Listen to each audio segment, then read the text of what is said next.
Hey, good afternoon, everybody. This is Ryan Luco, and week two of our 5 week series that Impact Montana is hosting. For those of you who will listen to this later, thank you for taking the time to do that. Um, and yeah, we're just excited about being able to share some foundational information and really what has helped build Impact Montana's core programming philosophy through these 5 weeks. So this week, the topic is self-discipline, the road to thriving.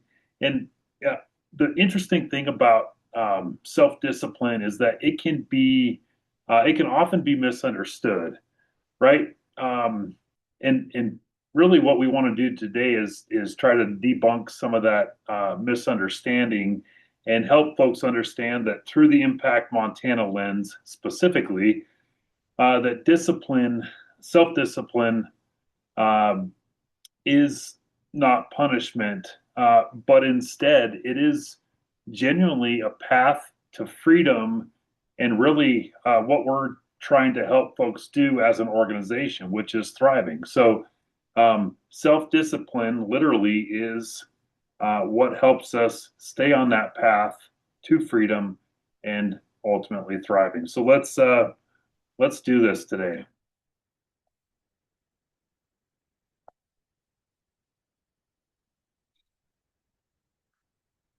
So the thriving, excuse me, so thriving across our lives is a result of consistent, intentional choices, right? Discipline helps us follow through on what matters most. So oftentimes it's those intrinsic values. Uh, Even when things can be difficult, it's important to follow through on what matters most. So, in order for us to make consistent, intentional choices in the midst of what matters most, it requires us to slow down, be deliberate, and focused in specifically how we're living our daily lives. And let's face it, this is very difficult for the vast majority of us to do, especially us as first responders or veterans or even spouses. We are so used to um, significant operational tempo, right? We're moving fast a lot of times, and then we kind of on the opposite side of that coin, we slow down, and that can really impact how our periods in life kind of shape out. So this conversation today, really, the idea of self-discipline is an essential element of the work that Impact Montana is invested in when it comes to us helping those we serve take ownership of their circumstances and really what is the heart of our mission, help them to thrive. And you're going to hear me say that a lot through these next 4 weeks. Um, the heart of the mission, obviously, we discussed that in our last call, and we'll touch on that here in a little bit. Um, but again, I mentioned it last week. It's the focal point of everything that this organization does. Is it's focused on supporting the mission of Impact Montana. So, as I mentioned just a second ago, we need deliberate and focused actions in order to support our ability to thrive. So, what is self discipline? We think this is a pretty good bullet set of what that looks like. It's specifically choosing what matters most over what feels easiest. I often like to say choosing pleasure, or excuse me, compromising pleasure for purpose. So choosing purpose over pleasure. It certainly includes aligning actions with values, um, which is a part of our mission statement, right? Striving for what they value. We want to support individuals to pursue that target of values. And self discipline is certainly a skill developed through practice. It's not something that we're born with. It is something that we have to practice on a daily basis, but it is a skill that anyone can develop. When discipline is connected to values and purpose, it becomes easier to sustain. So, purpose being the foundational element of our intrinsic motivation. And then I would confidently state that the values is the next level of that. But it is important to, on a regular basis, align everything that we're doing with our purpose and our values. So that means a lot of introspection, a lot of self assessment, a lot of being honest and looking at ourselves in the mirror and saying, hey, is what we're doing not working? And if not, what do we need to do differently to get on the path that we want to be going down? So, of course, we're looking at all this through the Impact Montana lens, right? Our Live to Thrive um, support model, and we'll get into that in a minute.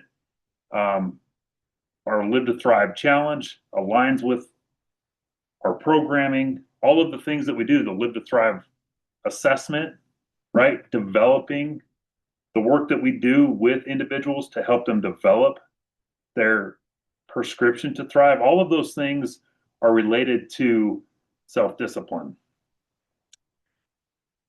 So, Impact Montana's mission, I've said it before, I'll say it again, is to help service members, vets, first responders, and families define purpose, or in some cases, redefine purpose, connect with health and community solutions, and strive for what they value. So there's the really two big things that we've emphasized already is that definition of purpose and then striving for what we're valuing. But the third piece of it, is connection to community, right? Impact Montana is not going to claim we have all the answers. We know for a fact us as vets or first responders or family members don't have all the answers or solutions. So we need to be connected to community in order to help us reach our thrive.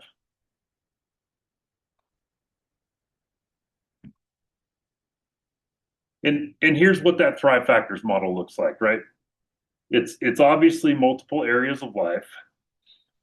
Discipline supports consistent investment in each of these functional areas of wellness. And really, we can look at this model like a dashboard in a vehicle. Everybody knows we have to actively monitor each gauge on our dashboard to keep our vehicle functioning at its peak level. And really, this is no different, right? We want to be constantly reflecting on each of these areas of our lives to help us operate at peak performance. And when we recognize that we're low in one of the gauges, we've got to do something about it, right? When we're running out of gas and that gas tank light goes on, we don't keep driving. We go to the first gas station and put fuel in the vehicle, right? So we got to do that in the same fashion with the dashboard that is showing our Thrive Factors status.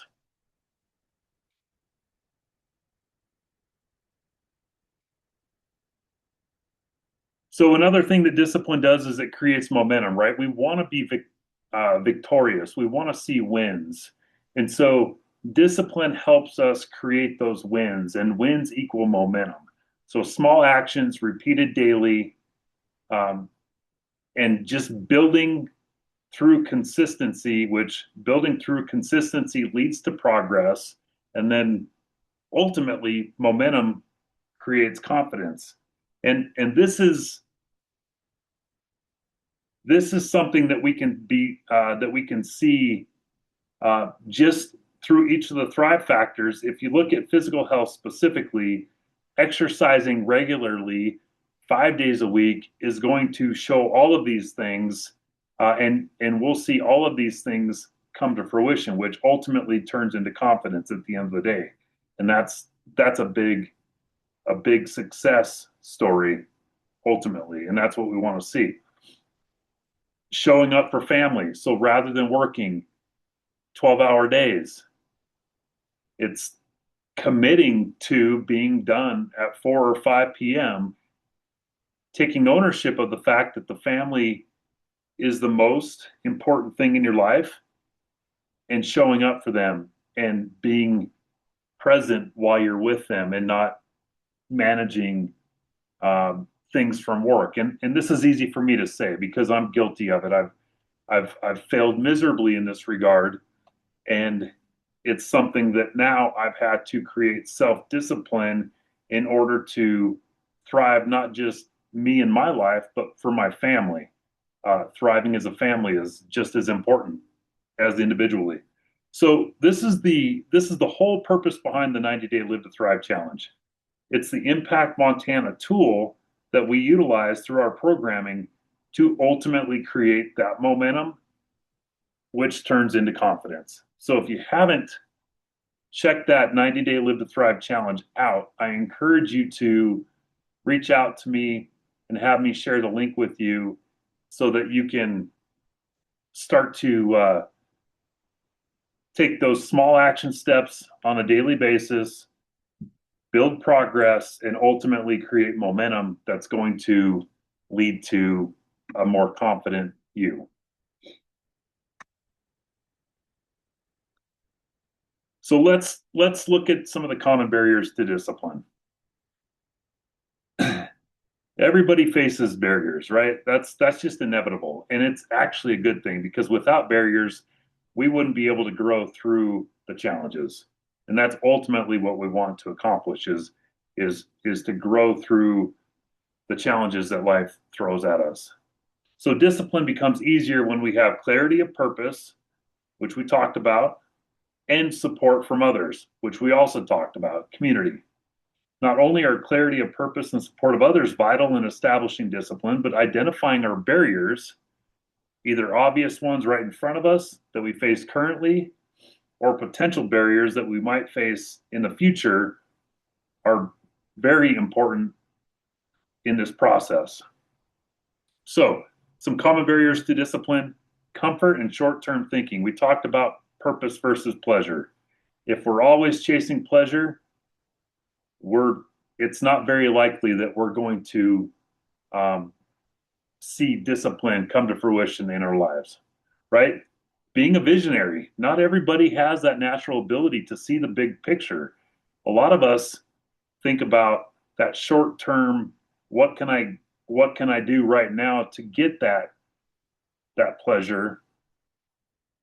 And instead, it's important for us to take a step back, think big picture, and evaluate how the long term is going to affect what you're doing in the moment, or how your actions are going to affect what happens over the long term. Stress and fatigue. Everybody knows that in the world that we live in today, common barriers certainly include stress and fatigue. Next week, we're going to talk about functional health, which stress and fatigue can both be mitigated through functional health. So I would encourage everybody to make a point to listen to next week's call because we're going to dive deeper into that conversation next week. Lack of clarity about values, man.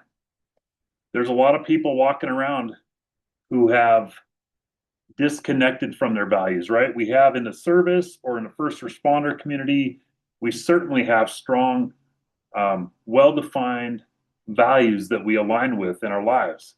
What happens when we separate from service? A lot of times we disconnect from those values because we've never sat down and truly identified what's most important to us because we've been bound by what's important to the organization.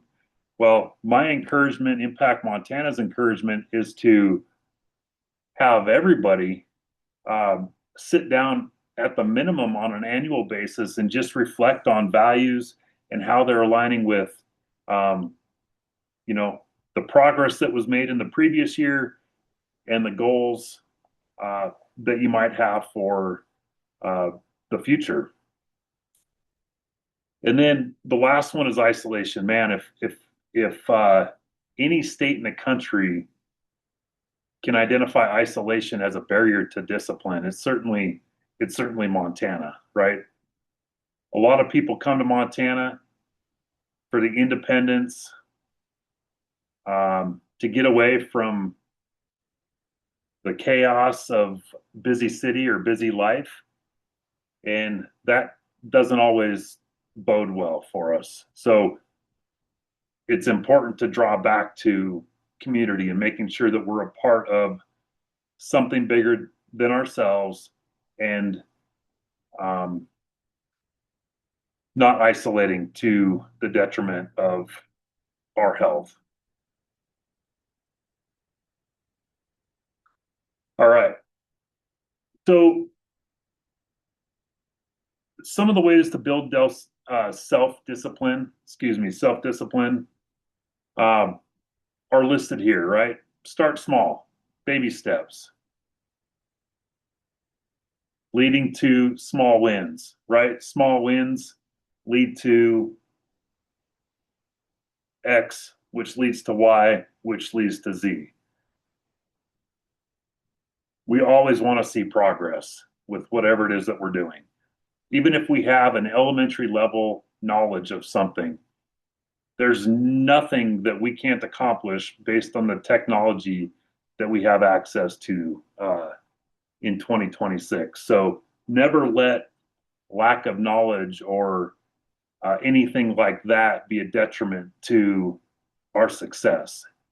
There's always something at our disposal for us to grow. Connecting actions to values. We talked about values, but a good introspection point is, do our actions align with our values? Is what I'm saying um, ultimately leading me to, or excuse me, what I'm doing ultimately leading to what I'm saying? Do those things align? Creating routines and structure. Again, 90-day Live to Thrive challenge. There's no better tool that we have at our disposal to help individuals build self-discipline than that 90-day Live to Thrive challenge. And then community and accountability. We've recognized that. We can't emphasize that enough. Community and accountability are so incredibly important when it comes to self-discipline and growth. So we can think of discipline as building a muscle, right? Small, consistent actions lead to lasting habits. And that's ultimately what self-discipline is. It's habitual living. And I want to highlight that hopefully it's healthy habitual living. All right. So we're getting close to wrapping up here. Again, these are intended to be pretty quick conversations, really to plant seeds, right? Just to get people thinking about where it is they are currently, what barriers they may have in their lives, how to overcome those things, and really our objective as an organization is to help you get to where it is you want to go. The first point in that process, the first step in that process, is you knowing exactly where it is you want to go. Okay. So, some introspection or reflection that we can do. And I would encourage you to get a journal, get a pen and paper, pause the presentation, and then come back and put some thoughts down on paper. So, related to these bullet points, where could greater discipline help you thrive? Right? Which thrive factor needs attention? So, out of those 6 functional areas of wellness that we discussed, spiritual health, physical health, family wellness, career wellness, social wellness, in financial wellness, which of those thrive factor areas needs your attention? And maybe it's 4 out of the 6. There's nothing wrong with that. What is wrong is if you don't know what that is and you don't address it moving forward. And then, man, one of my favorite questions that we can reflect on. What is one thing that I could start today that will help me get to my destination?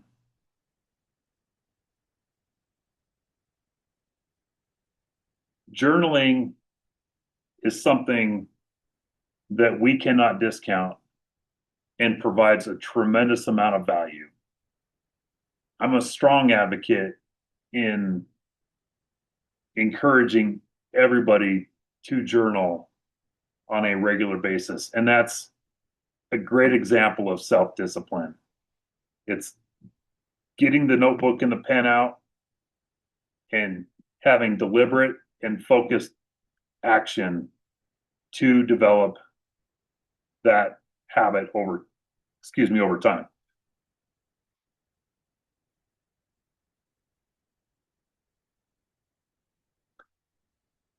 All right. So wrapping up on the topic of self-discipline. Thriving begins with purpose, right? That's that foundational component that we talked about earlier. We grow through connection, recognizing our limitations as individuals and the fact that we need others to help elevate us or help us thrive. We have the ability to grow through connection. And self-discipline is sustained through disciplined choices. So thriving, again, is built through consistent intentional choices. Every disciplined action is an investment in the life that we want to live. And that is the heart of Impact Montana and what we strive to help individuals with. And obviously, as we've mentioned it multiple times at this point, it's related to the Impact Montana mission statement. So with that being said, I want to thank you for staying with us today. I hope it's providing value for you. Next week, our topic, as I mentioned earlier, is about functional health, and specifically, it is what exactly is functional health. And of course, we're going to complement that information with how it relates to Impact Montana as an organization and how we're serving you. So thank you again for joining me. I appreciate your time, and I look forward to connecting with you again soon. Have a great rest of your week, everybody.